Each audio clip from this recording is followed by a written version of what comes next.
Hello everybody and welcome back. I'm revisiting this battle because there's a very important tenet of Total War that's easily illustratable from this one. And that is this. Every army, or at least every good one that can hope to win battles, is based around a core. Your army has to have some sort of central idea that influences the rest of your army composition. That's a very important thing to do. It's something that people kind of ignore, as you'll see in this battle. That was a big problem with him. Didn't realize what his core was, what he should have done. So with that in mind, let's go take a look over here. What is the core of this guy's army? What is the purpose behind this army? What is it? What's the central part? Now be careful, because if you're not careful, you might say cavalry, because he has a lot of cavalry. But that's not true, because look, 3 of them are light cavalry. There's not really much cavalry power there. The right answer is the Mangonels, these catapults. This is the central core of his army that should influence the rest of his composition. And he kind of has that going on. I mean, he's got archers here. He's got these guys protecting the catapults. So he kind of makes it work. But his problem was, he kind of tried to have 2 cores in his army, 2 ideas, both the catapults and the heavy cavalry flanking kind of thing. That'll show up later. I'll talk about that in a bit. But just out of curiosity, what's my core? You know, it looks like I have a pretty balanced army. I've got 2 spear units, a bunch of swords, a good range complement, and cavalry. It seems pretty balanced, right? There isn't a central idea in there, is there? But there is. Look what leads my army. These swords. If you watch my other videos, you'll see how important the swords are to my army.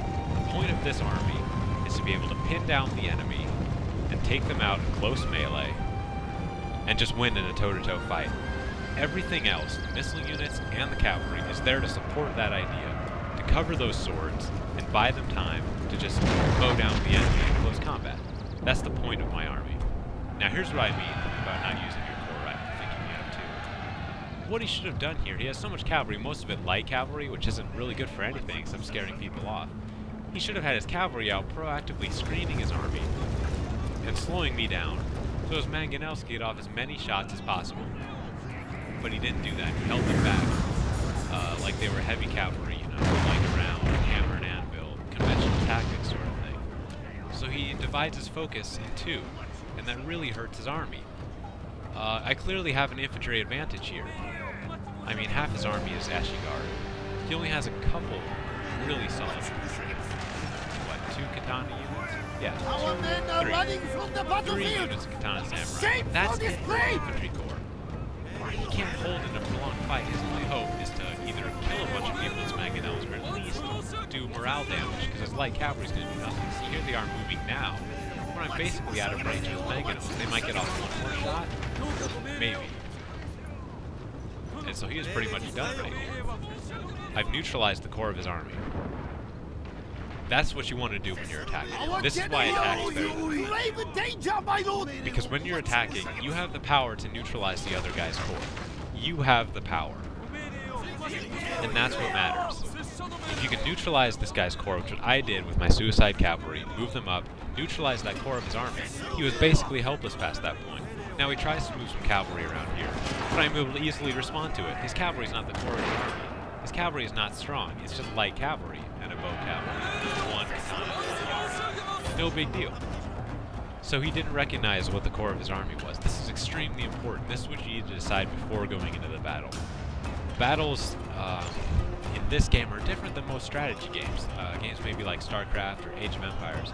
You have build orders. You have a strategy that you decide on before the battle starts. Now in every game there's a certain level of reaction. I'm not saying that everything's decided right at the beginning. But in Total War, you don't decide on your strategy before the battle even starts.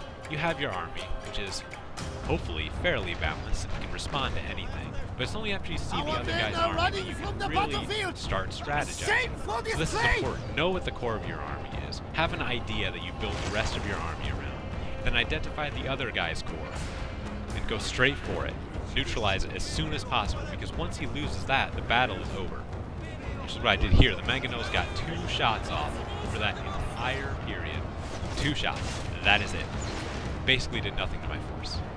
Next to nothing.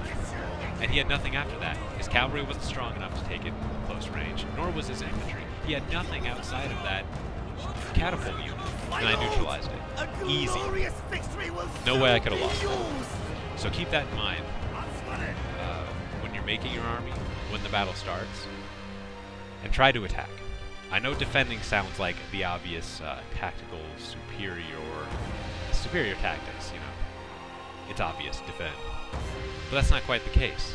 You're not in an active position to neutralize the other guy's corps. Try and be active. I'm not just saying that in a sportsmanship way, or like it's gay to defend. I mean, it is. But that's not why. You're putting yourself at a disadvantage. Every single one of my videos, I'm on the attack, most of the time against a perceivably disadvantaged position. And I still win, easily most of the time. Because I know how to win, and attacking is the best way to do that. So think about that as you make your army, as the battle progresses. Identify that corps, neutralize it. And if the other guy doesn't know his own corps, and doesn't take every movement into supporting his corps, and exploiting it, he's going to lose and you're going to win. So keep that in mind as you do your battles, and you won't lose.